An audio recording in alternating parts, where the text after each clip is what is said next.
So, ఇందాక మనం మాట్లాడుకున్న మీరు చెప్తున్న డిస్కషన్‌లో హ్మ్. గుంటూరు తెనాలి టాపికొచ్చింది. హ్మ్. హ్మ్. మీరు సినిమా షూటింగ్ లేకపోతే హ్మ్. హైదరాబాద్‌లో ఉండరు. ఉండను. అదెందుకని? అంటే నేను 96, 97, 98 సంవత్సరంలో అసిస్టెంట్ డైరెక్టర్‌గా హైదరాబాద్‌లో ఉన్నాను. ఓకే. ముందు డైరెక్షన్ చేయాలని డైరెక్షన్ వచ్చారు. డిపార్ట్‌మెంట్‌కే వచ్చాను నేను. హ్మ్. కే. వాసు గారి దగ్గర చేసేవాడిని. కాట్రగడ్డ రవితేజ గారి దగ్గర చేసేవాడిని. హ్మ్. ఎంజి ప్రసాద్ గారి దగ్గర చేసేవాడిని. సుఖమంచి కోటేశ్వరరావు గారిని మా రంగస్థల రచయిత ద్వారా నేను హైదరాబాద్ వచ్చి కాట్రగడ్డ రవితేజ గారి దగ్గర చేస్తూ హ్మ్. నాన్నగారి రికమెండేషన్‌తో కే. వాసు గారి దగ్గర జాయిన్ అయ్యి అప్రెంటిస్‌గా చేస్తున్న టైంలో పడ్డ కష్టాలు, పడ్డ ఇబ్బందులు ఇవన్నీ బాగా గుర్తున్నాయి. హ్మ్. దాంతో నేనేం చేశానంటే 98 చివరకు వచ్చేపాటికి ఇంకా నాకు ఈ రంగం వద్దు, ఈ డైరెక్షన్ ఫీల్డ్ వద్దు. హ్మ్. ఇంకా తండ్రి మీద ఆధారపడుతూ ఏం బ్రతుకుతామని చెప్పి నేను బ్యాక్ టు పెవిలియన్ నా ఊరు వెళ్ళిపోయాను నేను. హ్మ్. తెనాలి దగ్గర కొలకూరు వెళ్ళిపోయా. ఆ వెళ్ళిపోయిన తర్వాత ఇక స్టేజ్ డ్రామాలు అప్పటికి ఆడుతూ ఉన్నాను. కంటిన్యూ చేస్తూ ఇక మళ్ళీ దర్శకత్వ శాఖ వైపు రాలి. హ్మ్. 2003 నుంచి మళ్ళీ ఆర్టిస్ట్‌గా హ్మ్. ఈటీవీ 2లో మాయాబజార్ అని వచ్చేది. అవును. నాకు కరెక్ట్ చెప్పాలంటే మంచి గాడ్ ఫాదర్స్ టీవీ ఫీల్డ్ లో హ్మ్. 2-3 ఉన్నారు. వాళ్ళలో ప్రప్రథముడు డాక్టర్ కోట్ల హనుమంతరావు. హ్మ్. ఆయన ఇప్పుడు మనకి సోరవరం ప్రతాప్ రెడ్డి యూనివర్సిటీ ఉంది కదా, హ్మ్. దానికి ఆయన మెయిన్ హెడ్ గా చేస్తున్నారు. ఓకే. ఆయన నన్ను నటుడిగా తీసుకొచ్చి హ్మ్. బుల్లితెరలో ప్రారంభించి ఆ తర్వాత నాకు మళ్ళీ లైఫ్ ఇచ్చిన వాళ్ళు హ్మ్. మల్లేని రాధాకృష్ణ గారు, హ్మ్. గురుతుల్యులు. ఆ తర్వాత ఆయన తర్వాత నాకు మళ్ళీ మంచి అవకాశం వచ్చింది అనిల్ కుమార్ గారు, హ్మ్. డైరెక్టర్ గారు. అలా ఆర్టిస్ట్ గా టీవీలో నిలదొక్కున్నాను నేను. అటు నాన్నగారు చేస్తూ నేను చేస్తూ ఉన్న హ్మ్. టైంలో 2012 దాకా హ్మ్. హైదరాబాద్ లోనే ఉన్నాను నేను. హ్మ్. ఒకటి అనిపించింది ఏంటంటే, రోజు నేను చూసిన దర్శకత్వ శాఖకు సంబంధించిన వాళ్ళు గాని, హ్మ్. నటీనటులు గాని అందరిని చూసిన తర్వాత ఎన్నో ఆశలతో ఇక్కడికి వచ్చి ఇక్కడ కుటుంబాలతో ఆర్థికంగా నిలదొక్కుకోలేక చాలా ఇబ్బంది పడుతూ కనిపిస్తున్నారు. హ్మ్. మళ్ళీ తిరిగి వెళ్ళాలంటే, ఊరికి వెళ్ళాలంటే మనసు ఒప్పదు. ఏదో సాధిద్దామని ఇక్కడికి వచ్చాను. అవును. కానీ ఒక్కసారి తిరిగి వచ్చిన తర్వాత ఊరికి వెళ్ళేటప్పటికి ఒక హ్మ్. సక్సెస్ తో వెళ్ళాలని ప్రతి వాళ్ళకి ఉంటుంది. హ్మ్. ఆ మానసికమైన సంఘర్షణ నాకు వద్దు అనుకున్నాను నేను. ఓకే. వద్దు అనుకొని నాకు నేను ఒక లైన్ పెట్టుకున్నాను. హ్మ్. వెనక్కి వెళ్ళడం తెలిసిన వాడికి ముందుకు వెళ్ళడం తెలుస్తుంది. బా చెప్పారు. అందుకని ఏం చేశాను నేను, ఎప్పుడు పని అయిపోయినా సరే ఇక్కడి నుంచి వెనక్కి నా ఊరు నేను వెళ్ళిపోవడం అలవాటు పడ్డాను. హ్మ్. అప్పుడు పని ఉంటేనే ఇక్కడికి వచ్చే ధ్యాసలో ఉంటాను. హ్మ్. పని లేకపోతే ఏంటి అంటే అది ఎవరు చెప్పలేని ఆన్సర్ అది. హ్మ్. ఏ వృత్తిలో వాళ్ళకి పని లేదు అంటే ఆటోమేటిక్ కాలం నేర్పుతుంది ఇంకో దారి వైపు. అవును. అలా 2012 నుంచి ఇప్పటి వరకు సీరియల్స్ గాని, హ్మ్. ఇటు 21 నుంచి సినిమాలు గాని, ఈ టోటల్ గా అన్ని నేను అక్కడి నుంచి వస్తూనే వెళ్తున్నాను. ఓకే. నాన్న అమ్మ ఇక్కడే ఉన్నా 2010 నుంచి నాన్న రిటైర్ అయ్యి హ్మ్. ఇక్కడే రిటైర్ అయ్యారు. రిటైర్ అయిన తర్వాత ఇక్కడే ఉన్నా నేను అక్కడి నుంచి రావడానికే ఇష్టపడతాను. ఓకే. ఈ రోజుకి నాకు అందరూ సహకరించారు ఆ విషయంలో. హ్మ్. నిజంగా మీ ఇంటర్వ్యూ ముఖంగా నేను ప్రతి ఒక్కరికి ప్రొడక్షన్ మేనేజర్ గాని, నాకు ఇచ్చిన అవకాశాలు ఇచ్చిన ప్రతి ఒక్కరికి 2 చేతులెత్తి నమస్కారం చేసుకోవాలి. హ్మ్. మీరు అక్కడి నుంచి ఎందుకండి మాకు రిస్క్ అండి అని ఎవరు అనలా నన్ను. హ్మ్. అక్కడి నుంచి ఎందుకు వస్తున్నారని నేను ఎవరు అడగలా నన్ను. హ్మ్. నా కారణం నాదండి అన్నాను. ఎవరు నన్ను అబ్జెక్ట్ చేయలే. అకామిడేషన్ ఇచ్చి పిలిచిన వాళ్ళు ఉన్నారు. హ్మ్. అలాగే నాన్న దగ్గర ఉంటాను.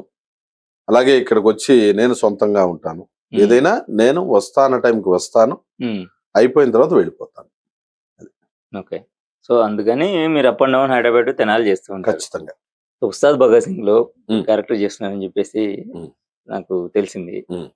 సో, అందులో ఎలాంటి క్యారెక్టర్ చేస్తున్నారు? పవన్ కళ్యాణ్ గారి కాంబినేషన్‌లో ఎన్ని సీన్స్ ఉన్నాయి? అంటే నా స్థాయి నటుడికి ఎన్ని సీన్లు అంటం కన్నా, హ్మ్.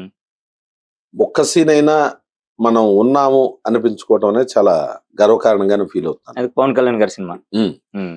ఎటువంటి నేపథ్యం లేకుండా, హ్మ్. అంటే రంగస్థల నేపథ్యం మాత్రమే ఉంది. హ్మ్. కొన్ని సినిమాలు ప్రముఖమైన సినిమాలు, ప్రముఖమైన సంస్థల్లో పనిచేయటం, హ్మ్. అలా ఆత్మీయులుగా ఉన్న అసోసియేట్స్, అసిస్టెంట్స్ వాళ్ళందరూ ప్రమోట్ చేస్తూ ఉంటాం. హ్మ్. ఆ క్రమంలో నేను రావడం జరిగింది. ఈ విషయంలో ఖచ్చితంగా నేను ఒక మాట చెప్పాలి. 'ఉస్తాద్ భగత్ సింగ్' నాకు రావడానికి హ్మ్. కోఆర్డినేటర్ గంగాధర్ గారని ఒకాయన ఉన్నారు. హ్మ్. ఆయన ఒకరోజు నాకు ఫోన్ చేసి, "విజయ్ గారు మీ ఫోటో పెడతారా? ఇలా హరీష్ శంకర్ గారి సినిమాలో, పవన్ కళ్యాణ్ గారి సినిమాలో ఒక కానిస్టేబుల్ క్యారెక్టర్ ఉంది. చాలా కీ రోల్ అంటున్నారు. అది మీ ఫోటో ప్రిఫర్ చేస్తాను" అన్నాడు. హ్మ్. చెప్పండి సార్ మీకు పంపిస్తాను చెప్పండి. లేదు సార్ ఇక్కడ కోఆర్డినేటర్ గా నేను మధ్యలో నేనేమి సంబంధం లేదు నాకేమి.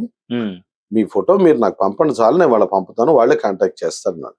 ఉమ్, ఎక్కడ ఆయన ప్రొఫెషన్ చూపించాల పాపం ఉమ్. నిజంగా. ఆయన సప్లై చేస్తే ఆర్టిస్ట్ ఇస్తే ఆయనకి ఏదో ఒక వృత్తిలాగా రన్ అంతే, ఆయనకు ఒక జాబ్ లాంటిది అంతే. నా దగ్గర పాపం ఆయన అది చేయలే. ఉమ్, ఎందుకంటే మీ ఫోటో వాళ్ళకి ఇస్తాను సార్ ఇచ్చారు.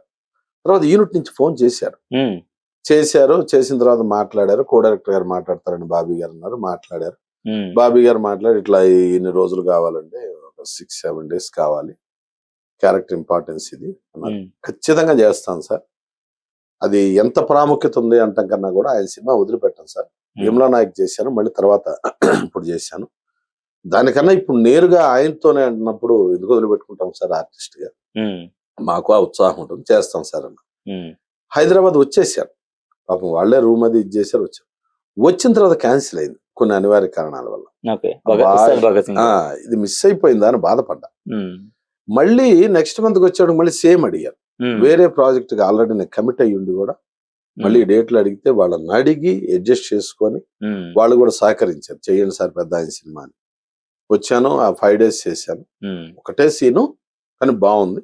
ఉమ్, హరీష్ శంకర్ గారితో వర్క్ చేయడం బాగుంది, ఉమ్, సరదాగా ఆయన చేసి చూపిస్తారు, ఇబ్బంది లేదు, ఉమ్, ఫ్రెండ్లీగా ఉంటుంది సెట్, ఇక్కడ ప్రాబ్లం లేదు. ఉమ్, సార్ మరి అటు రాష్ట్రాన్ని ఎలా పరిపాలిస్తున్నారో తెలియదు, ఇక్కడికి ఎలా ఏ టైమింగ్స్ వస్తున్నారో తెలియదు, కానీ ఉమ్, 5-6 రోజులు టీవీలో చూసినప్పుడు ఆయన ఉన్నారు, ఉమ్, సెట్ లోనూ ఆయన ఉన్నారు. ఏ అవర్స్ వెళ్ళి పనిచేశారనేది మాత్రం ఉమ్, నిజంగా తెలియదు. ఆ కష్టానికి మాత్రం సెల్యూట్. ఉమ్, బాగుంది, వర్క్ బాగుంది. ఉమ్, అది కూడా ప్రాముఖ్యత కలిగిన పాత్రే, ఉమ్. బాగుంటుంది, గుర్తింపు వస్తుంది అంతవరకు. సో భీమ్లా నాయక్ చేసినప్పుడు ఆయనతో మీకున్న ఎక్స్పీరియన్స్ చెప్పండి. చాలా మంది ఉన్నాం భీమ్లా నాయక్ అప్పుడు. ఉమ్, ఓ 10-12 మంది పర్మనెంట్ గా ఉండే పోలీస్ డిపార్ట్మెంట్ లో ఉన్న, అవును. స్టేషన్ లో ఉన్న బ్యాచ్. ఉమ్, నాతో పాటు తేజ అని, అట్లాగే రంగధామ్ గారు, అట్లాగే రాజ్ సత్య అని, ఇట్లా ఆర్టిస్టులు అందరం ఉండేవాళ్ళం. ఉమ్, అందరూ ప్రముఖమైన వాళ్లే. ఉమ్, నాకు సాగర్ చంద్ర గారు ఇచ్చిన అవకాశం అది, నిజంగా వాడికి రుణపడి ఉంటాను ఆయనకి. ఉమ్, ఆయన నుంచి త్రివిక్రమ్ గారు పరిచయం అవడం, ఉమ్. త్రివిక్రమ్ గారి తర్వాత గుంటూరు గారానికి దానికి ఇవ్వడం ఆయన. అదే అడుగుదాం అనుకుంటున్నాను. అలా ప్రమోట్ అయ్యాను నేను. అంటే ఒక పని చేసిన దగ్గర నుంచి మరొక పని రావడం అంటే ఉమ్, చాలా కష్టం. అది ఉమ్, చాలా కష్టం. ఒక సంస్థది ఒక సినిమా చేయటమే చాలా కష్టమైన పరిస్థితిలో ఆ సంస్థ నుంచి మరొక పిలుపు రావడం అన్న ఉమ్, చాలా అదృష్టమే. ఉమ్, ఆ విషయంలో నేను అదృష్టవంతున్నా. అటు ఉమ్, సితారా వాళ్ళు గాని, హారికా హాసిని గాని, ఇటు మైత్రి గాని, ఉమ్, వీళ్ళందరూ నన్ను గట్టిగా చేశారు. అలాగే రీసెంట్ గా మా వాళ్ళు హాస్య వాళ్ళు, ఉమ్, వాళ్ళు కూడా అట్లాగే కంపల్సరీగా పిలవటం అనేది చాలా అదృష్టం. అది ఉమ్.